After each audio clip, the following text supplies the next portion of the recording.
Salam sejahtera Malaysia. Selamat tengah hari tuan-tuan dan puan-puan yang dihormati sekalian. Negara masih lagi dikejutkan, negara masih lagi cuba untuk menghadam apa yang terjadi kepada Datuk Seri Najib Tun Razak, apa yang dia telah lakukan kepada negara Malaysia, apa yang dia telah terima di Mahkamah Persekutuan. Okey, tuan-tuan dan puan-puan yang dihormati sekalian, satu ketika dulu ada satu berita, satu kenyataan daripada peguam-peguam bela Datuk Seri Najib Tun Razak bahawa mereka akan menarik diri daripada membela Najib Razak. Mereka menarik diri daripada pembelaan SRC International ini sekiranya diteruskan juga perbicaraan utama ataupun pendengaran utama kes SRC Najib Razak. Sampai sekarang, walaupun sudah ada keputusan bahawa tidak akan ditangguhkan, tidak dilayan untuk permohonan rayuan untuk ditangguhkan 3-4 bulan, masih belum ada kenyataan daripada peguam-peguam bela Najib Razak sama ada mereka akan menarik diri atau tidak, mereka akan teruskan atau tidak. Tetapi rakyat Malaysia tidak akan lupa dengan berita tersebut, pengakuan tersebut. Persoalannya sekarang yang saya nak tanya saja, ini persoalan saja, kalau ada jawapan bagus. Persoalannya sekarang, apakah tujuan mereka, peguam-peguam bela Najib Razak, mengatakan itu pada hari tersebut? Apa tujuan mereka? Adakah ini untuk cuba-cuba? Ini pertanyaan perlu dijawab. Pertanyaan saja, bukan kenyataan. Pertanyaan. Sebab diorang dah keluarkan kenyataan itu. So kita tanya sajalah, apa tujuan dia waktu itu kata begitu? Adakah bertujuan untuk cuba-cuba berunsur mahu apa ini ya, sergah, gitulah. Jaga kawan. Gitulah. Tak juga ugut kot, bukan ugut lah. Tak sesuai perkataan ugut. Tak sesuai perkataan ugut. Tetapi persoalan yang betul-betul adalah kenapa mereka kata begitu? Adakah dengan mereka kata begitu mereka yakin bahawa hakim-hakim Mahkamah Persekutuan akan tergugat keputusannya ataupun mempunyai belas kasihan yang dah tak perlu lagi pun? Sudah 4 tahun diberikan peluang. Adakah mereka bertujuan untuk memberitahu rakyat Malaysia bahawa tidak adil untuk perbicaraan ini? Tapi saya tetap berada bersama dengan Mahkamah Kehakiman Negara Malaysia, sistem perundangan negara Malaysia. Saya tetap mempertahankan kedaulatan undang-undang. Walaupun begitu tuan-tuan dan puan-puan, pada pendapat saya tidaklah adil bagi peguam-peguam ini untuk meninggalkan Najib Razak terkapai-kapai begitu sahaja.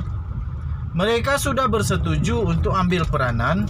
Apapun yang terjadi, mereka perlu bersedia dan sanggup untuk melalui semua kemungkinan. Bukan hanya boleh menang saja baru itu bukan peguam namanya. Peguam, pada hemat saya, pendapat saya perlu mempertahankan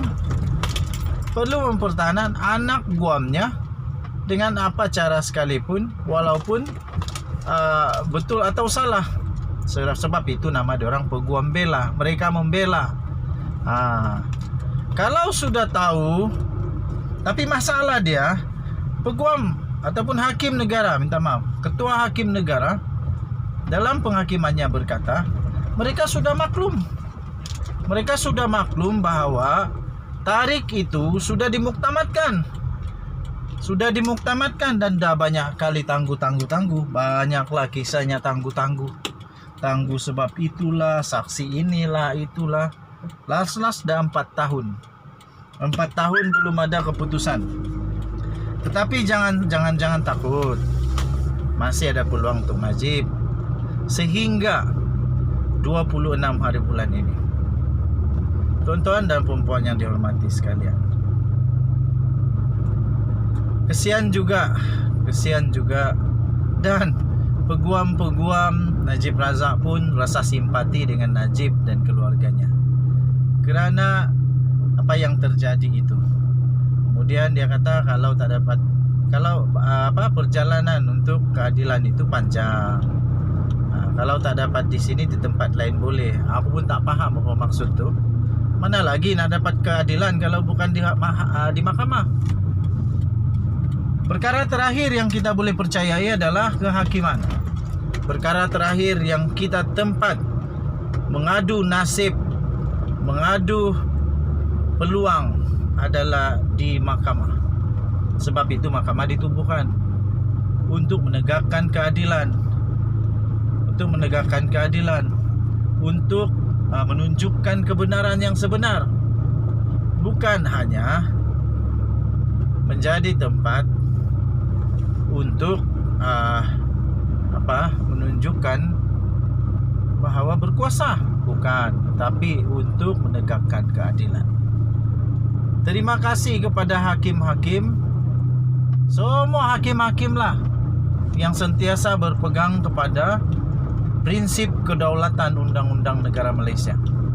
Tahniah diucapkan. Inilah yang kita mahu. Dan terima kasih juga kerana di dalam perbicaraan ini saya yakin tidak akan ada gangguan lagi. Tidak ada tangan-tangan gaib, tidak ada puasa-puasa tayangan. Itu dakwaan mereka lah, tapi saya percaya benda tu tak ada lah. Kalau ada, memang dah lama orang tahu ada, tapi tiada. Okey. Jadi saya terus menyokong putusan daripada mahkamah. Najib Razak walaupun sedih, walaupun penuh dengan kesedihan, tapi apa boleh buat, itulah yang terjadi, tuan-tuan dan puan-puan. Segala sesuatu ada natijahnya, ada akibatnya. Kalau kita sanggup buat apa-apa saja, kena sangguplah terima akibatnya. Denyut nadi suara rakyat terus bergema di channel ini. Hari ini mahkamah berehat untuk kes ini, ditangguhkan sehingga esok dan akan diteruskan semula. Najib Razak akan bersama dengan pasukannya akan mengeluarkan sebanyak 94 hujah untuk membebaskan Najib Razak. Peluangnya tipis, tapi tiada yang mustahil. Kita jumpa lagi.